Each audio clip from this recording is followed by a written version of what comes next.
Bonjour à tous, je suis ravie de vous retrouver pour cette nouvelle vidéo et cette nouvelle année. Vous voyez peut-être que l'image a légèrement changé puisque j'ai un nouvel appareil photo et je suis trop contente de faire ma première vidéo avec. Et aujourd'hui je vous propose mon top 2020, même si je vais pas vous mentir, il a pas été évident à faire parce que j'ai vraiment pas fait des très bonnes lectures en 2020. J'ai fait des lectures assez banales finalement, à part quelques coups de cœur heureusement, mais j'ai vraiment pas eu une année très prolifique on va dire en termes de lecture, et surtout ça n'a pas été une année de coups de cœur. Mais j'ai quand même réussi à en sélectionner 6 qui m'ont particulièrement plu et dont j'avais envie de vous parler. Le premier livre dont j'ai envie de vous parler, c'est mon premier coup de cœur de 2020, il s'agit des Petites Reines de Clémentine Beauvais. Dans ce roman, on retrouve plusieurs personnages, notamment 3 jeunes filles qui ont été élues boudin de l'année par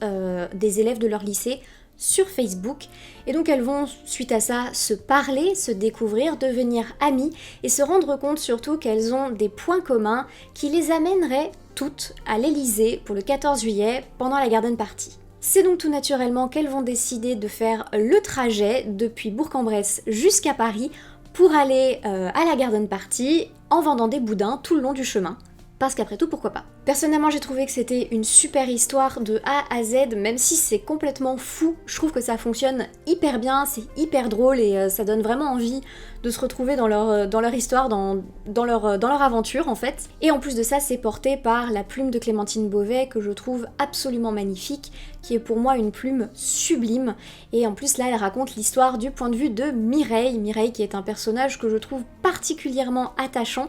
notamment parce que c'est une personne qui est très sarcastique et qui a quand même une certaine sensibilité bien à elle, et je la trouve vraiment ultra attachante comme nana, donc j'ai adoré. Et en plus on vient toucher à plein de sujets hyper importants comme la sororité, le féminisme, le harcèlement, qu'il soit en direct dans le lycée, à l'école, etc. ou en ligne, donc bien sagement caché derrière un écran, mais aussi des sujets qui touchent à l'adolescence et à tout ce qu'on peut vivre à ce moment-là, et plein de choses qui peuvent être excessivement difficiles à l'adolescence, même si ça paraît être une période peut-être plus légère pour certains, puisque c'est encore l'enfance, alors que non, là pour le coup, il y a des événements, ou en tout cas des sujets très durs qui peuvent être traités, notamment la famille ou l'actualité, le racisme, donc beaucoup de choses qui peuvent être assez importantes, assez difficiles dans la vie des adolescents. La fin est magnifique, vraiment, j'ai versé ma petite larme, donc rien que pour la fin, je vous conseille d'aller jusqu'au bout, c'est sublime. Et surtout, je savais pas exactement ce qui allait se passer à la fin, je me suis complètement laissée porter par cette histoire. Je savais pas où est-ce que ça allait m'emmener, parce que c'est quand même une histoire un peu folle, une aventure un peu folle. Je savais pas trop où est-ce que ça allait m'emmener, mais j'ai été à aucun moment déçue, ou j'ai eu à aucun moment des regrets par rapport à ce qui se passait, parce que bah, tout était... ça s'enchaîne parfaitement bien en fait. Donc clairement, si vous cherchez une lecture jeunesse qui soit assez sympa, pas trop difficile, quand même assez légère, avec un ton assez léger, et puis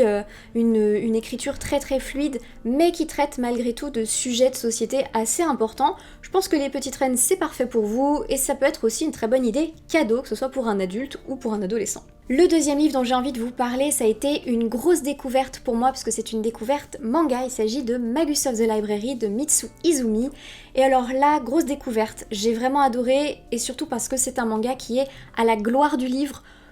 purement et simplement, donc je ne pouvais qu'adorer. Ici on retrouve le personnage de Shio, un petit garçon qui est passionné par les livres, passionné par la littérature et par les histoires que ça raconte, et qui va vouloir devenir Kahuna après que certains Kahuna soient venus dans son village, c'est-à-dire en fait les gardiens des livres à la bibliothèque centrale. Au fur et à mesure des tomes, on va donc suivre son apprentissage, on va suivre toutes ses aventures pour devenir Kahuna, il va devoir passer le concours, et là j'en suis au tome, j'ai le tome 4 qui m'attend dans ma bibliothèque, et j'ai trop hâte de savoir ce qui va lui arriver. En plus de ça, les dessins sont absolument magnifiques, que ce soit pour les personnages, que ce soit les expressions du visage, etc., les animaux, les paysages aussi, puisque on est au début dans le village de Shio, donc il y a beaucoup de très jolis paysages, mais aussi des lieux, donc des lieux où il y a des livres, et qui sont la plupart du temps inspirés de lieux qui existent dans la réalité, donc je trouve ça hyper agréable, et c'est vraiment toujours plein de détails, plein de profondeur, on a vraiment l'impression d'y être, et moi j'adore. Bref, vous l'aurez compris, moi j'ai adoré. En plus de ça, j'aime beaucoup parce qu'il y a beaucoup de pages, ce que je trouve très appréciable, parce que c'est un peu ce que je reproche à certains mangas, c'est que les tomes sont assez courts et Je reste un peu sur ma faim. Là par contre, il y a beaucoup de pages et je trouve que du coup, l'histoire avance peut-être plus vite, ou en tout cas j'ai l'impression que dans un tome, les choses avancent plus vite, que j'ai vraiment découvert davantage l'univers, que je me suis vraiment plongée dans l'histoire. Donc ça, je trouve ça hyper agréable. Et clairement, si vous aimez les mangas, je pense que vous aimerez Magus of the Library, et même si vous aimez pas trop, moi qui n'étais pas forcément fan des mangas au départ, c'est un des mangas qui m'a clairement fait aimer. Le troisième livre dont j'ai envie de vous parler, c'est un autre manga que j'ai découvert en 2020, il s'agit de Somali et l'esprit de la forêt de Yako Gureishi. Un manga que j'étais vraiment pas sûre de lire au départ et j'étais même pas trop partante parce que je trouvais que le personnage du golem était un peu effrayant, j'avais peur de pas m'y faire et finalement j'ai pas eu trop de problèmes et j'adore ce personnage justement pour qui il est et ce qu'il est, donc au contraire, je pense que c'est mon préféré. Dans celui-ci, donc, on a un golem qui s'occupe d'une petite fille humaine dans un monde où en fait les humains ont été traqués et il n'y a quasiment que des monstres aujourd'hui. Et il cherche en fait à rendre cette petite fille aux humains et donc il cherche s'il reste des humains. C'est hyper dangereux comme voyage étant donné que les humains sont traqués, sont souvent tués. Donc il essaye de la protéger en la déguisant en petit démon. C'est super drôle parce qu'en ce moment je suis en train de regarder The Mandalorian et ça me fait complètement penser à Somali parce qu'on est avec ce personnage qui devient un papa un peu improbable,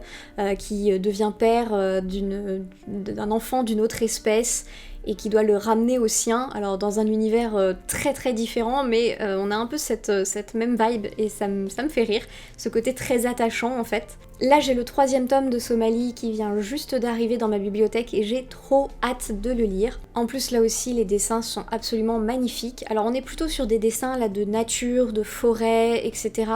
Et c'est excessivement détaillé, c'est alors pas du tout dans la même ambiance mais je trouve qu'on est dans le même niveau de beauté et de détail que Minuscule et à chaque fois je me perds dans la contemplation des planches où il y a la forêt, où il y a des paysages comme ça parce que c'est vraiment magnifique. Donc pour moi, Somali et l'esprit de la forêt, ça a été une belle découverte cette année, j'en avais beaucoup entendu parler, mais clairement je n'osais pas me lancer et je ne suis pas du tout déçue parce que malgré mes a priori finalement,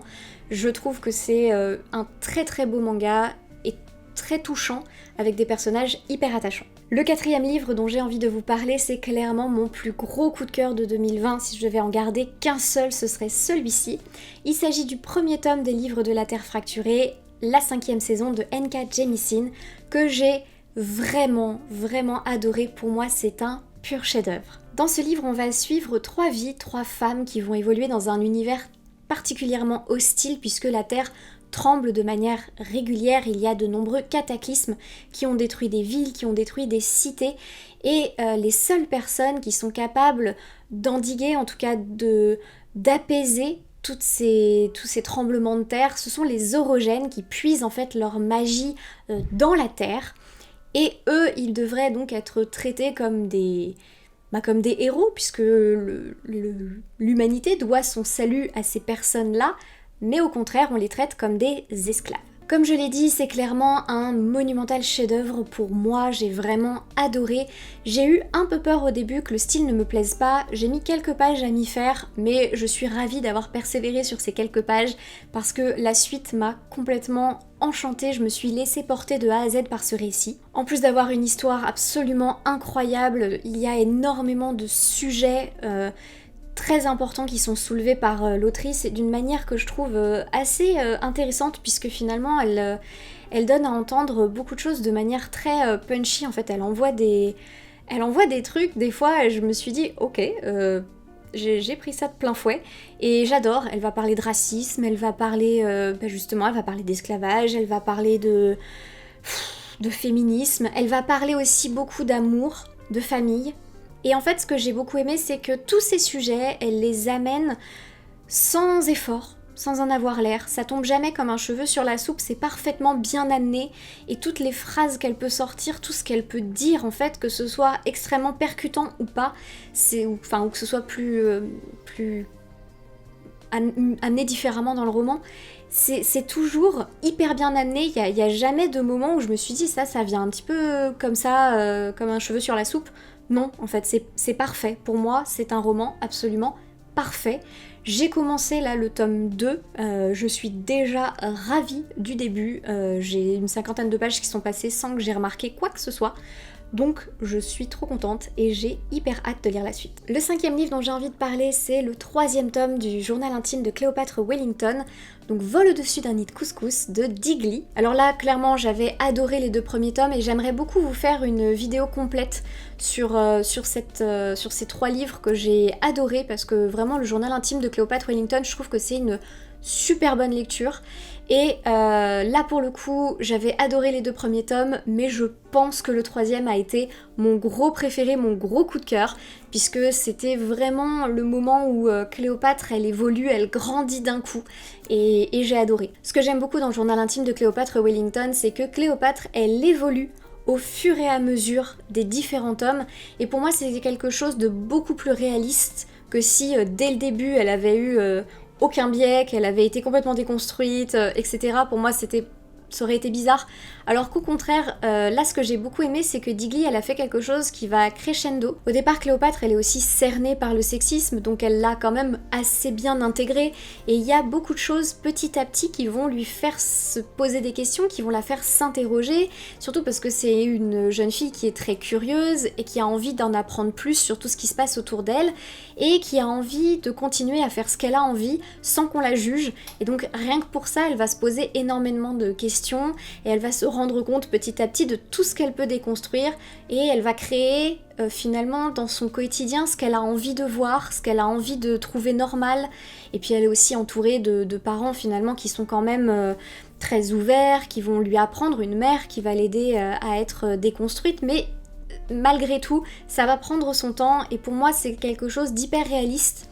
et de très bien montré. En tout cas ça montre peut-être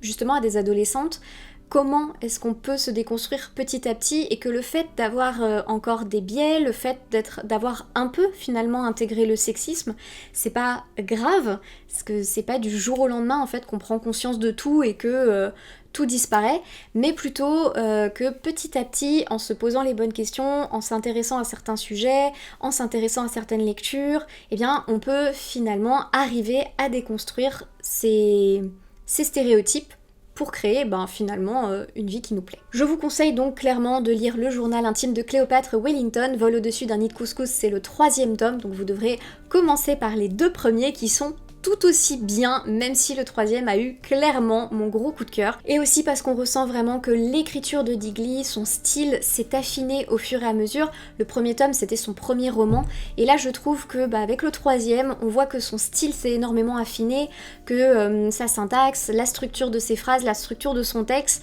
sont de plus en plus fins, de plus en plus travaillées, et vraiment très agréable à lire. Le dernier coup de cœur que j'ai eu en 2020, et quand je dis dernier coup de cœur, c'est réel puisque c'est le dernier livre que j'ai lu en 2020, les derniers jours de 2020, c'est La princesse au visage de nuit de David Brie. Je vous mets dans le petit i l'interview que j'ai fait avec lui il y a quelques jours pour le Plib, et qui a été une super interview. J'ai vraiment bien apprécié, et surtout parce que je vous ferai un point lecture entier dessus, j'ai pas envie de trop vous en dire ici. Mais pour faire court, on retrouve en fait le personnage d'Hugo, qui est un jeune homme de 30 ans, qui vient juste de perdre ses parents dans un accident de voiture et qui doit retourner dans son village natal, bien pour enterrer ses parents et régler quelques papiers.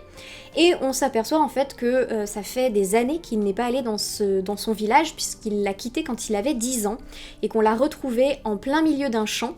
tout seul, recouvert de cicatrices, puisqu'on s'est aperçu ce jour-là qu'en fait ses parents le maltraitaient, sauf que normalement il était parti en forêt avec 2 de ses amis qu'on n'a jamais retrouvés et qui ont complètement disparu. Il va donc essayer de chercher à comprendre ce qui s'est passé. J'ai pas trop envie de parler d'enquête parce que c'est pas réellement une enquête, on est plus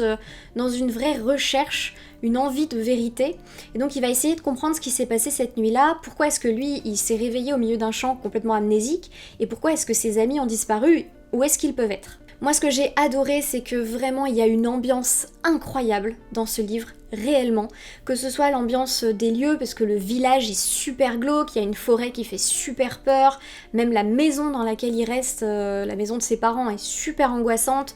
Et puis on se pose plein de questions sur les personnages qui entourent Hugo, puisque ce sont plein de personnages qui sont assez effrayants pour la plupart, et jusqu'au bout, je me suis posé la question, est-ce qu'il y a vraiment des éléments fantastiques dans ce livre, ou est-ce qu'en fait ce qui s'est passé c'est juste la cruauté humaine en fait qui a fait son œuvre, ou est-ce qu'il s'est réellement passé quelque chose de paranormal, entre guillemets, de fantastique, cette nuit-là où il a perdu la mémoire et deux de ses amis. Et donc vraiment jusqu'au bout je me suis posé la question et j'ai trouvé génial parce que l'ambiance m'a clairement tenue en haleine de A à Z et je me suis vraiment laissée porter par le texte. J'aime beaucoup la manière dont écrit David Brie, donc ça a été hyper facile de me laisser porter. Et je vous conseille vraiment cette lecture. Vraiment j'ai envie de vous faire un point lecture beaucoup plus détaillé dessus parce que j'ai plein d'autres choses à en dire. Mais je vous conseille quand même de lire La princesse au visage de nuit de David Brie parce que c'est une pure merveille et que c'est un énorme coup de cœur pour moi et voilà, j'ai hâte d'avoir votre avis. Voilà, cette vidéo touche déjà à sa fin, j'espère que ça vous aura plu et que ça vous aura donné envie de lire ces romans ou ces mangas-là. J'espère que vous aviez fait des bonnes lectures en 2020, mais j'espère surtout qu'on va en faire des meilleures en 2021. En attendant une prochaine vidéo, moi je vous fais des gros bisous, je vous souhaite de très bonnes lectures et je vous dis à très bientôt.